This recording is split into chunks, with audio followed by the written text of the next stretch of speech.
Hello friends, greetings from doctor Rashmi's homeopathy. Friends, आज के इस वीडियो में हम जानेंगे एक और प्लांट किंगडम से आने वाली होम्योपैथिक मेडिसिन एनाकार्डियम ओरिएंटेल के बारे में, जिसका कॉमन नेम होता है मार्किंग नट। ये उसी फैमिली से आती है जिससे रस्टॉक्स आती है। रस्टॉक्स एक और दूसरी बहुत पॉपुलर होम्योपैथिक मेडिसिन है और ये दोनों आती है फैमिली एनाकार्डियेसी से। फ्रेंड्स, कुछ जो सिम्टम्स होते हैं रस्टॉक्स के और एनाकार्डियम के वो सिमिलर भी हैं और इसीलिए जो एनाकार्डियम होती है वो रस्टॉक्स की एंटीडोट होती है। पूरी डिटेल में हम डिस्कस करेंगे एनाकार्डियम के फीचर्स के बारे में, उसकी थीम के बारे में, उसकी एप्लीकेशन के बारे में, उसके डोजेस के बारे में। तो चलिए आज का टॉपिक स्टार्ट करते हैं। फ्रेंड्स, बात करेंगे एनाकार्डियम ओरिएंटेल के बारे में। ये एक ऐसी मेडिसिन है जिसके बारे में अगर आपने पूरी डिटेल में समझ लिया, जान लिया, तो उसके सिम्टम्स कभी भूल नहीं सकते, क्योंकि इसके जो सिम्टम्स बहुत ही डिस्टिंक्ट हैं और जो जितनी भी दूसरी होम्योपैथिक मेडिसिन हैं उससे काफ़ी ज़्यादा अलग हैं और काफ़ी ज़्यादा इम्पॉर्टेंट भी हैं। तो पहला सिम्टम, चलिए हम बात करते हैं। पहला सिम्टम जिसमें ये मेडिसिन दी जाती है वो है मेंटल डिसऑर्डर्स के केसेस में। मानसिक जो परेशानियां होती हैं, चाहे वो डिमेंशिया की प्रॉब्लम हो, यानी कि भूलने की बीमारी हो, या जैसे बुढ़ापे में सेनाइल डिमेंशिया की प्रॉब्लम होती है, या सिजोफ्रीनिया की प्रॉब्लम होती है जिसमें बहुत तरह के जो भ्रम होते हैं, बहुत तरह के जो डर होते हैं, वहम होते हैं, शक होता है, वो सब आता है। वो भी इस मेडिसिन से बहुत अच्छी तरह से कवर होते हैं। इसके अलावा और बहुत सारे सिम्टम जो बुढ़ापे की अवस्था में आते हैं या मानसिक बीमारी से रिलेटेड होते हैं। सबसे पहले हम डिटेल में बात करेंगे, लेकिन उसके पहले हम बात कर लेते हैं इसके थीम के बारे में। तो थीम इसका ऐसा होता है कि इसमें अगर एक बच्चे का हम इमेजिन करते हैं, बच्चे को हम सपोज करते हैं कोई बच्चा है जिसके पेरेंट्स काफ़ी ज़्यादा स्ट्रिक्ट हैं, शुरू से ही बहुत ज़्यादा स्ट्रिक्ट रहे हैं। उसको जो फैमिली का एनवायरनमेंट मिला है वो बहुत ज़्यादा स्ट्रिक्ट रहा है। हर बात के लिए वो अपने पेरेंट्स पे डिपेंड करता है। मे बी कि वो घर का अकेला बच्चा भी हो सकता है, या ये भी सिचुएशन हो सकती है कि उसके पेरेंट्स जिन्होंने अपने सपने नहीं पूरे कर पाए, उन्होंने अपने ड्रीम्स को अपने बच्चे के ऊपर दे दिया कि आपको ये करना है, चाहे आपको ये इंजीनियर बनना है, आपको डॉक्टर बनना है, आपको स्पेस साइंटिस्ट बनना है, कुछ भी है। तो उन्होंने अपने ड्रीम्स, अपने जो इमेजिनेशंस होते हैं या अपने जो सपने होते हैं वो अपने बच्चे के ऊपर डाल दिए। तो बच्चा ऐसे केसेस में सिर्फ अपने माँ बाप की जो ख्वाहिश को पूरा करने के लिए चीज़ें लगा देता है। एक छोटा सा भी डिसीजन वो अपने आप नहीं ले पाता है और उसको लगता है कि अगर कोई भी डिसीजन, इवन अपने कपड़े चूज करने का भी डिसीजन वो खुद से नहीं ले पाता है, क्योंकि उसको डर होता है कि उसके पेरेंट्स उसको पनिश कर सकते हैं या उससे ही कोई गलती हो सकती है। तो हमेशा एक बहुत ज़्यादा ओबीडियंट, बहुत ज़्यादा इनडिसिसिव टाइप का जो बच्चा होता है, उस टाइप के बच्चे जब आगे चल के जब बड़े होते हैं तब उनके अंदर कुछ अलग सिम्टम्स आ सकते हैं। जैसे कि अगर ओवर स्ट्रिक्ट पेरेंट्स हैं, कभी उनको अपना फैसला लेने के लिए नहीं मिला है, और उसके बाद एक दूसरा साइड इसका आ जाता है कि जो बच्चे होते हैं बहुत ही ज़्यादा क्रूएल हो जाते हैं, बहुत ज़्यादा एंग्री स्वभाव के हो जाते हैं, या बहुत ही ज़्यादा इनडिफरेंट हो जाते हैं, दूसरों से कोई मतलब नहीं रखते हैं, या बहुत ज़्यादा मेलिस हो जाते हैं। अब मेलिस का मतलब होता है कि जो दूसरे के बारे में हमेशा गलत सोचे, गलत बोले, बैड वर्ड्स का यूज़ करे, बहुत ही वायलेंट एंगर हो जिसके अंदर। तो दो तरह के स्वभाव वाले लोग हो सकते हैं एनाकार्डियम ओरिएंटेल में। एक तो है कि बिल्कुल उसका जो डिसीजन मेकिंग पावर है या जो कैपेसिटी है या सोचने की जो क्षमता है वो बिल्कुल डंप हो चुकी है, क्योंकि कभी उसने यूज़ ही नहीं किया अपने सोचने की कैपेसिटी को। हमेशा जैसा उसको ऑर्डर मिला उसने वैसा ही बिहेव किया। दूसरा ये रहता है कि वो अगर इसमें भी उसको सक्सेस नहीं होता है तो वो बहुत ही ज़्यादा क्रूएल स्वभाव का हो जाता है, वायलेंट बिहेवियर का हो जाता है। ये इसकी थीम होती है। अब ज़रूरी नहीं है कि सिर्फ एक बच्चे के लिए मेडिसिन हो, ये किसी भी के लिए मेडिसिन हो सकती है। मे बी एक वाइफ भी हो सकती है जिसका हस्बैंड बहुत ज़्यादा डोमिनेटिंग है, वाइफ को हमेशा एक लिमिट में रखता है, उसको हमेशा इंस्ट्रक्शंस दे के रखता है कि आपको ऐसा ही करना है। तो उसके अंदर, वाइफ के अंदर भी ऐसे अगर सिम्टम्स डिवेलप होते हैं, या वाइफ बहुत ज़्यादा ओवर पावर करती है हस्बैंड के ऊपर, हस्बैंड को वही करना पड़ता है जो वाइफ चाहती है, तो जहाँ पर डोमिनेशन की बात आ जाती है वहाँ पर ये मेडिसिन बहुत इंपॉर्टेंट हो जाती है। डोमिनेशन के लिए एक और मैंने जो वीडियो बनाई थी कार्सिनोसिन, वो भी बहुत अच्छी मेडिसिन है डोमिनेशन के ऊपर, लेकिन उसके जो डोमिनेशन में आने के बाद जो पेशेंट बदलता है वो इसमें अलग होता है और उसमें बिल्कुल अलग होता है। इसमें जो पेशेंट होता है बिल्कुल दुनिया से अलग हो जाना चाहता है, या उसको लगता है कि उसके ऊपर कोई कंट्रोल ऊपर से आ गया है, बहुत ज़्यादा वहम वाली बातें आ जाती हैं जो कि कार्सिनोसिन में बिल्कुल नहीं होती हैं। और इसके अलावा और ये मेडिसिन का सबसे इंपॉर्टेंट रोल चलिए हम जान लेते हैं माइंड सिम्टम पे कहाँ कहाँ इस सिम्टम को, इस मेडिसिन को हम यूज़ कर सकते हैं। माइंड सिम्टम के लिए, क्योंकि आजकल बहुत ज़्यादा माइंड सिम्टम के लिए, माइंड से रिलेटेड प्रॉब्लम्स के लिए लोग अप्रोच कर रहे हैं होम्योपैथी में, and Anacardium is one of the most use homeopathic medicine. तो इसमें हम सबसे पहले देते हैं इसको शिजोफ्रेनिया में, जहाँ पर पेशेंट को वहम रहता है। स्पेशली इसका सबसे अच्छा यूज़ मैंने पैरानॉइड शिजोफ्रेनिया में किया है। इसके अंदर पेशेंट का जो बिहेवियर होता है, हमेशा उसको लगता है कि उसके कोई पीछे पड़ा हुआ है, कोई है जो उसका नुकसान कर सकता है, और इसके साथ साथ में उसको हमेशा डबल थॉट्स रहते हैं, डबल उसको बिलीव्स रहते हैं। हमेशा उसको लगता है कि कोई भी डिसीजन लेने से पहले उसको लगता है कि ये करना चाहिए या ये करना चाहिए, कभी ये सोचता है कभी वो सोचता है, तो डबल डबल थॉट्स उसको हमेशा बने रहते हैं। इसके अलावा इसमें बहुत इंपॉर्टेंट मेडिसिन हो जाती है जब आपको मेमोरी लॉस की प्रॉब्लम होती है। छोटी छोटी चीज़ें, इवन जो सुबह जो चीज़ें होती हैं वो भी पेशेंट को लगता है कि पता नहीं ऐसा हुआ था या मैंने सपने में देखा था या ऐसा मैंने सोचा था। So there is a lot of confusion कि जो चीज़ हुई है वो रियलिटी थी या ड्रीम था या मेरा थॉट था।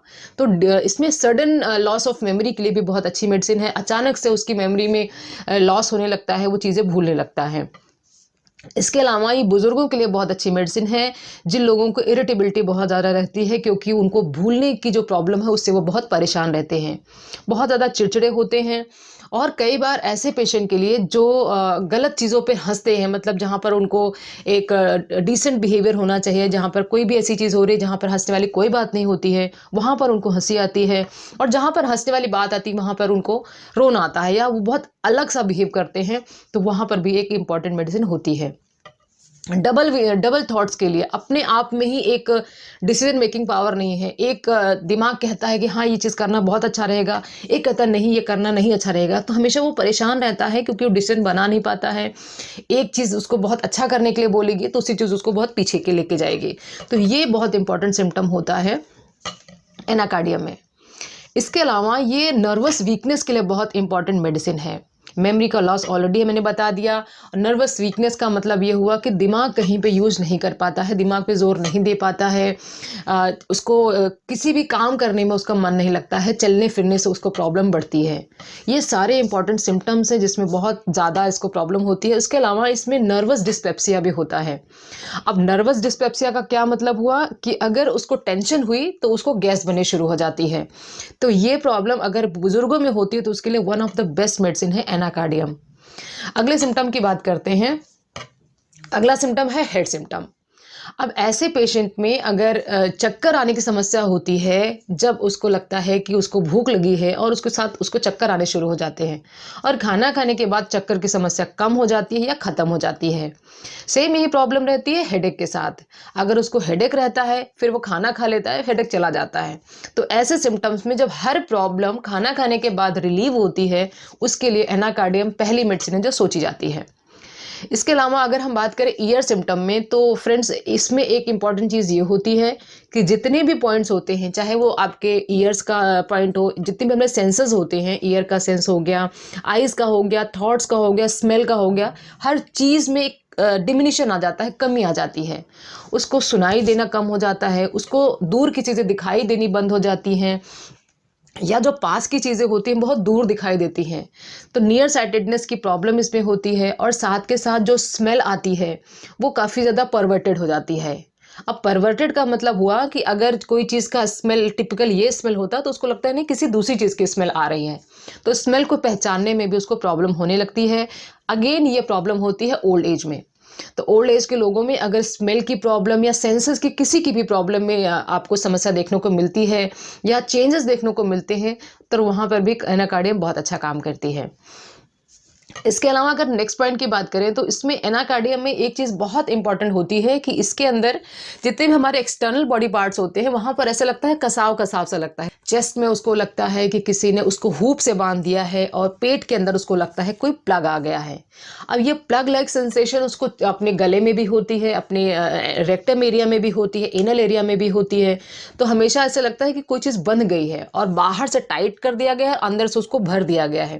तो ये जो सेंसेशन होती है वो सिर्फ और सिर्फ एनाकार्डियम होम्योपैथिक मेडिसिन में होती है। अब इसका असर कैसे आएगा कि जब पेशेंट स्टूल पास करने के लिए जाएगा तो उसको लगेगा कि जो उसकी एनल एरिया है उसको किसी जैसे टाई कर दिया गया है, यहाँ पे प्लग लग गया, इसके कारण वो स्टूल को पास नहीं कर पा रहा है। स्ट्रक्चर लाइक सेंसेशन उसको लगती है और इसके कारण कितना भी ट्राई कर लेता है वो स्टूल को पास नहीं कर पाता है। इसके अलावा इसको हमेशा लगता है कि बाहर से वो बिल्कुल कसा कसा सा महसूस करता है, कंस्ट्रिक्शन सा महसूस करता है। तो ये दोनों इंपॉर्टेंट सिम्टम इसके होते हैं। और इसके अलावा फ्रेंड्स इसमें एक इम्पॉर्टेंट सिम्टम ये भी देखने को मिलता है कि जब भी वो खाना खाता है तो हमेशा चोकिंग की प्रॉब्लम होती है। चोकिंग तो सभी को कभी ना कभी होती है, लेकिन ऐसे पेशेंट को इतनी जल्दी में ये लोग खाना खाते हैं कि हमेशा चोकिंग की प्रॉब्लम होती है और बहुत जल्दबाजी में वो रहते हैं। तो एनाकार्डियम ऐसे पेशेंट को भी दी जा सकती है। इसके अलावा इसमें होता है कि अगर मेल्स की बात करें तो मेल्स के केसेस में इसमें प्रोस्टेट का डिस्चार्ज बहुत ज़्यादा होता है। स्टूल पास करने के टाइम पे हमेशा प्रोस्टेट का डिस्चार्ज होता रहता है, लिक्विड का डिस्चार्ज होता रहता है और किसी भी तरह के जो एमिशंस होते हैं, सेमिनल एमिशंस किसी भी तरह के थॉट के बिना भी आ जाते हैं। मतलब जो नाइट फॉल की प्रॉब्लम है इसमें होती है, लेकिन बिना किसी ड्रीम के इसमें नाइट फॉल की प्रॉब्लम देखी जाती है। अगर हम फीमेल सिम्टम की बात करें तो it is one of the best medicine for leucorrhoea. अब लुकोरिया में इचिंग होती है, लेकिन पर्सनैलिटी भी साथ के साथ मैच करनी चाहिए अगर आपको लुकोरिया के पॉइंट के लिए इसको आपको देना है। इसके अलावा ये स्किन के लिए बहुत अच्छी मेडिसिन है, स्किन डिसऑर्डर्स के लिए बहुत अच्छी मेडिसिन है। जैसे कि रस्टॉक्स मेडिसिन में होता है कि अर्टिकेरिया के लिए रस्टॉक्स बहुत अच्छी होती है, वैसे ही ये मेडिसिन भी अर्टिकेरिया के लिए बहुत अच्छी मेडिसिन है। अर्टिकेरिया में इसमें ये देखा जाता है कि जो आपकी स्किन होती है, यानी छपाकी बोलते हैं अर्टिकेरिया को, कि आपकी जो स्किन होती है उसमें बहुत ज़्यादा रेडनेस होती है, आपकी स्किन बिल्कुल सेंसिटिव हो जाती है और उसमें कोई भी अगर लाइंस आप ड्रॉ करते हैं तो साफ के साफ आपको लाइन उसमें दिखती रहेगी। जैसे आपने ऐसे लाइन खींचा तो वो लाइन रेड कलर की आ जाएगी और आपको बिल्कुल दिखेगा कि हाँ यहाँ से यहाँ तक रेड कलर की लाइन और उभरी हुई लाइन आपको दिखती है। So it is one of the best medicine for urticaria. और दूसरा पॉइंट जिसमें ये काम करती है वो है वॉट्स। अब वॉट्स के केसेस में कहाँ काम करती है? अगर आपके जो वॉट्स होते हैं वो आपके पाम्स पे होते हैं, इस एरिया में अगर आपको वॉट्स आते हैं, जैसे कि नेट्रेम्यूर भी वॉट्स के लिए स्पेशली पाम के लिए बहुत अच्छी मेडिसिन है। बट नेट्रेम्यूर की पर्सनैलिटी, नेट्रेम्यूर का थीम अलग होता है और एनाकार्डियम का थीम अलग होता है। तो ये वॉट्स के लिए भी बहुत अच्छी मेडिसिन है और साथ के साथ अर्टिकेरिया के लिए भी। इसके अलावा इसमें इचिंग की प्रॉब्लम बहुत ज़्यादा देखी जाती है। अगर मेल्स के अंदर जेनिटल एरिया की इचिंग होती है, बहुत ज़्यादा वॉल्यूप्चुअस इचिंग होती है, पेशेंट हर वक्त इचिंग करना चाहता है बिना किसी इरप्शन के, तभी भी एनाकार्डियम बहुत इफेक्टिव मेडिसिन है। इसके अलावा अगर हम बात करें एनाकार्डियम बेबी के बारे में, तो एनाकार्डियम के जो बच्चे जिनको एनाकार्डियम मेडिसिन दी जा सकती है उनके बारे में बात करते हैं। ऐसे बच्चे बहुत ज़्यादा वायलेंट होते हैं, किसी को भी गाली दे सकते हैं, बैड वर्ड्स यूज़ कर सकते हैं, हर बात पे कसम खाते हैं, हर बात पे आपको बैड वर्ड्स बोल सकते हैं या आपको ऐसा बोल सकते हैं, कर्सिंग जिसको बोलते हैं, कि आपको बोल सकते हैं कि आपके साथ ऐसा हो जाएगा, आपके साथ वैसा हो जाएगा। दिस टाइप ऑफ जो मिसबिहेवियर वाले बच्चे होते हैं, बैड बिहेवियर वाले बच्चे होते हैं, उनके लिए भी एनाकार्डियम बहुत इंपॉर्टेंट मेडिसिन है। इसके अलावा ये मेडिसिन बहुत इंपॉर्टेंट हो जाती है स्प्लिट पर्सनैलिटी के लिए। स्प्लिट पर्सनैलिटी में जिन बच्चों के अंदर देखी जाती है कि कभी बच्चे बहुत ज़्यादा अच्छा बिहेव करते हैं, कभी एकदम अपोजिट हो जाते हैं, तो बहुत ही ज़्यादा इनका जो बिहेवियर होता है अनप्रेडिक्टेबल हो जाता है, तो ऐसे बच्चों के केसेस में भी बहुत इंपॉर्टेंट है। इसके कारण दूसरे पॉइंट की बात करें तो बाईपोलर डिसऑर्डर एक बहुत इंपॉर्टेंट मेडिसिन, एक बहुत इंपॉर्टेंट पॉइंट होता है। मैंने बाईपोलर डिसऑर्डर की एक अलग सी वीडियो भी बनाई है, आप वहाँ पे चेक कर सकते हैं। तो बाईपोलर डिसऑर्डर में जिसमें जो पेशेंट होता है कुछ टाइम तक बहुत ही ज़्यादा बैड फील करता है, हर चीज़ नेगेटिव दिखती है, हर चीज़ उसको उदास करके जाती है, डिप्रेसिव थॉट्स दे के जाती है, उसको लगता है कि ज़िंदगी में जीने का कोई मकसद नहीं बचा है और एक समय उसको लगता है कि वो यहाँ का राजा है। तो ऐसे सिम्टम जब वो बहुत हाई और लो फील करता है, उन केसेस में भी दिया जा सकता है। तो स्प्लिट पर्सनालिटी में जो पेशेंट होता है उसको थोड़ी देर के लिए बहुत ख़राब लगेगा, थोड़ी देर के लिए बहुत अच्छा लगेगा। जो गैप्स होते हैं बहुत छोटे छोटे होते हैं। बाईपोलर में यही चीज़ें होती है, लेकिन बहुत लंबे गैप्स के बाद होती है। मतलब 3-3, 4-4 महीना वो अच्छा फील कर रहा है, 3-3, 4-4 महीना वो ख़राब फील कर रहा है। तो इन सारी प्रॉब्लम्स में एनाकार्डियम बहुत इंपॉर्टेंट मेडिसिन है। तो 4-5 की फैक्टर्स की बात करते हैं जहाँ पर एनाकार्डियम आप ले सकते हैं। पहली चीज़ ये है कि जो पेशेंट है बहुत ज़्यादा हार्ड हार्टेड है, किसी के लिए उसको फीलिंग्स नहीं आती हैं, किसी के लिए वो अच्छा फील नहीं करता है, सबके लिए वो बुरा सोचता है, बुरा करता है, बुरा चाहता है। उसके अलावा ये पेशेंट खुद में और दूसरे में किसी पे भी बिलीव नहीं करता है, बहुत सस्पिशियस होता है और हमेशा उसको लगता है कि उसका कोई पीछा कर रहा है। और इसके अलावा खुद के अंदर ही एंटागोनिज्म होता है। इसमें पेशेंट सोचता है कि उसके अपनी जो डिसीजंस होते हैं वो नहीं ले पाता है, कभी हाँ कभी ना वाली सिचुएशन हमेशा बनी रहती है। जो ऐसे पेशेंट होते हैं बहुत ज़्यादा वायलेंट हो सकते हैं, बहुत ज़्यादा किसी को उनको पता नहीं होता कि उनको सामने वाले के साथ कैसा बिहेव करना चाहिए। बहुत इंपॉर्टेंट होम्योपैथिक मेडिसिन है, बहुत सारे माइंड सिम्टम्स को कवर करती है। ओवरऑल अगर हम बॉडी की बात करें तो वही प्लग लाइक सेंसेशन और खाने के बाद हर सिम्टम में आराम मिलना, ये 2 की फैक्टर्स होते हैं जो एनाकार्डियम मेडिसिन को डिसाइड करते हैं। अब हम बात करते हैं इसकी पोटेंसी की। तो फ्रेंड्स इस मेडिसिन को 30 पोटेंसी या 200 पोटेंसी में लिया जाना चाहिए।